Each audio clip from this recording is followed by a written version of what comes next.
As a high school student, I was introduced to calculus by my math teacher, who taught calculus as a way to explore the universe we live in. And just like any student of calculus, we went through derivatives, integrals, and their applications. It's only in hindsight that I realized that this is the beginning of a lifelong journey for me. A journey of exploration, frustration, and deep, deep fascination. Simple. Anybody can do.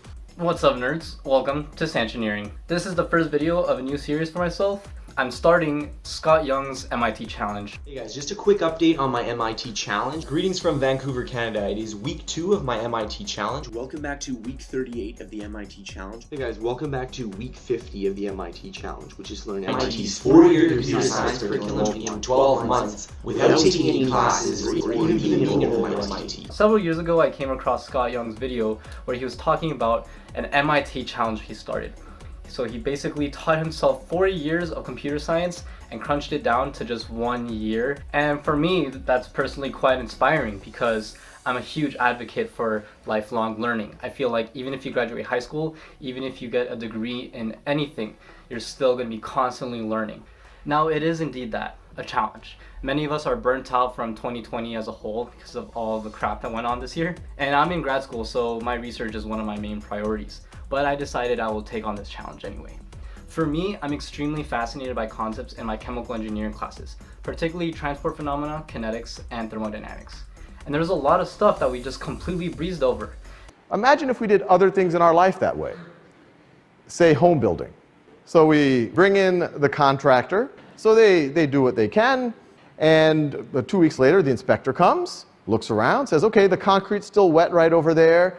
That part's not quite up to code. I'll give it an 80%. Say, great, that's a C. Let's build the first floor. We have 2 weeks. Do what you can. Inspector shows up in 2 weeks. It's a 75%. Great, that's a D+. Second floor, third floor. And all of a sudden, while you're building the third floor, that whole structure collapses.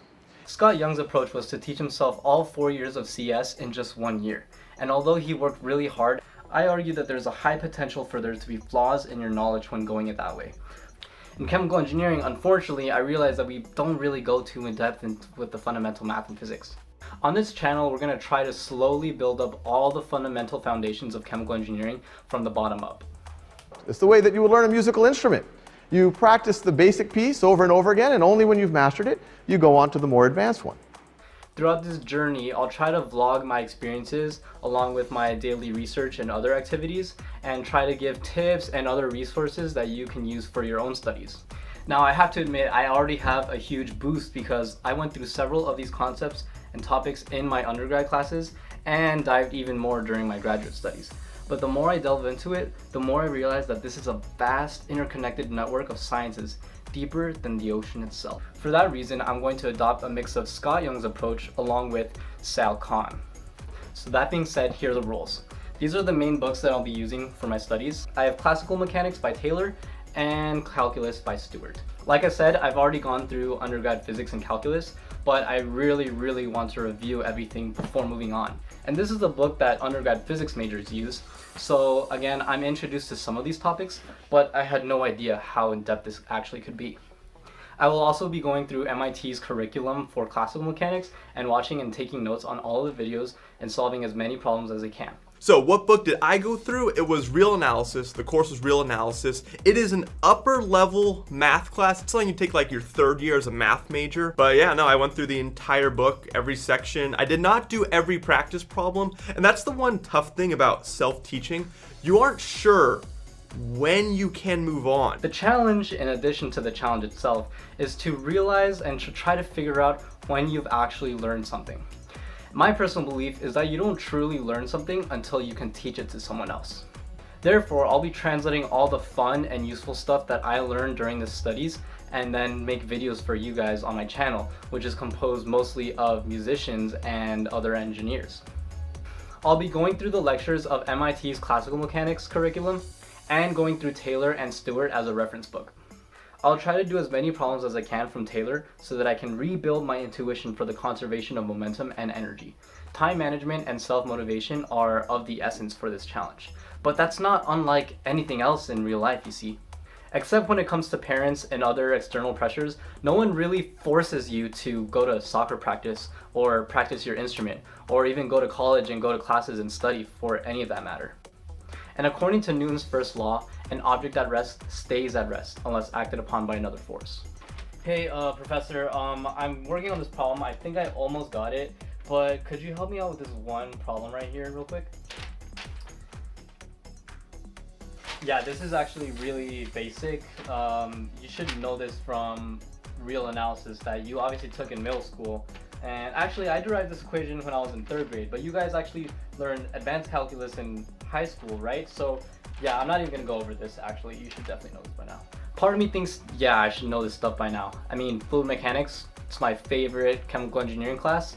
It's exactly that, it's mechanics, as in physics. As in, we already took physics in our 1st year before even starting engineering.